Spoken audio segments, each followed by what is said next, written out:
सभी दर्शकों को नमस्कार। भाइयों, देखिए जो हमारे हाथ में है इसको बोलते हैं पुनर्वा, यानी पुनर्जन्म देने वाला।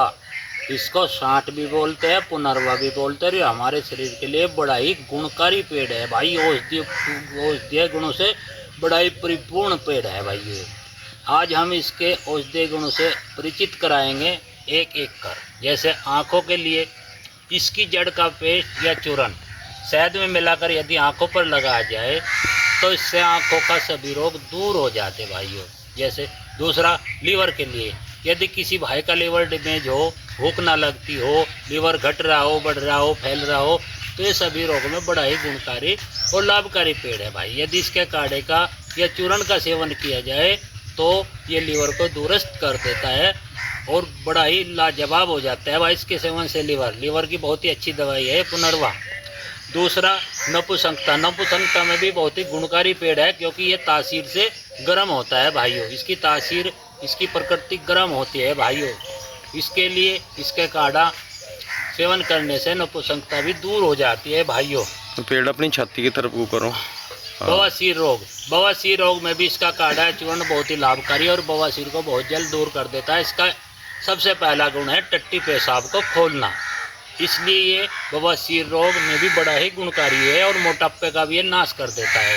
यदि किसी भाई को मोटापा हो, किसी भाई का पेट बढ़ रहा है और वो ना घटता हो, तो इसके सेवन से लाभ उठा सकता है भाइयों। इसके सेवन से उसका पेट नॉर्मल हो जाएगा भाइयों, क्योंकि ये टट्टी पेशाब को खोल देता है और जितना भी अंदर चर्बी होती है वह सब उंगल कर टट्टी या पेशाब के रास्ते बाहर निकल आती है भाइयों। इसके बाद मधुमेह में भी ये बहुत लाभकारी है। जिस भाई को मधुमेह शुगर हो तो खून की शर्करा को कम करता है भाइयों। इसके सेवन से उन लोगों को भी लाभ होता है जो मधुमेह के मरीज है भाइयों। तनाव को भी दूर करता है। अस्थमा जिसको दम्मा बोलते हैं, उसमें भी बहुत लाभकारी है यदि इसका काढ़े का सेवन किया जाए तो भाइयों। कैंसर कोशिकाओं को भी ये बढ़ने से रोकता है और कैंसर के खतरे को भी ये कम करता है भाइयों। किडनी भाइयों, इसका पहला काम है टट्टी पेशाब खोलना, इसलिए किडनी से जुड़ी बीमारी जैसे पथरी, इस रोग में भी ये बहुत ही लाभकारी और पथरी को चूर कर ये बाहर निकाल देता है भाइयों। ये गठिया रोग में इसके चूर्ण के साथ, इसकी जड़ के चूर्ण के साथ हमें सूंठ पाउडर मिलाकर लेने से गठिया रोग में पूर्ण लाभ होता है भाइयों। लेकिन इसको गर्म पानी या दूध से लिया जाए। तो पीलिया रोग में से पंचांग का काढ़ा लेना चाहिए, जिसमें जड़, मूल, पत्ता, तना सब आना चाहिए भाइयों। त्वचा रोग में इसकी जड़ को तेल में जलाकर उस तेल की मालिश करनी चाहिए भाइयों।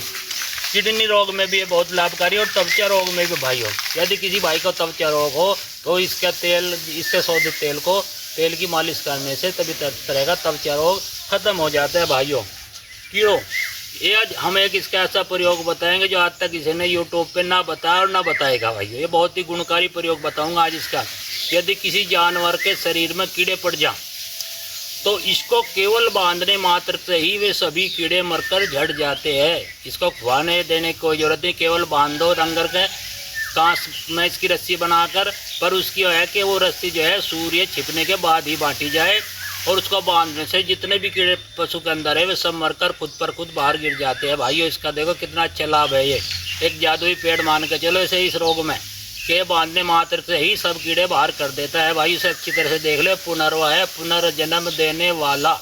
कितना लाभकारी और कितना गुणकारी है हमारे और हमारे पशुओं के लिए भाइयों। इस औषधि को अच्छी तरह से देख लो और इसका लाभ उठाइयो भाइयों। हमारे चैनल को लाइक करियो, सब्सक्राइब करियो, शेयर करियो। धन्यवाद। बढ़िया बन गए। क्या मिनट की बनाई थी? मिनट आज वहाँ देख के बैठ कर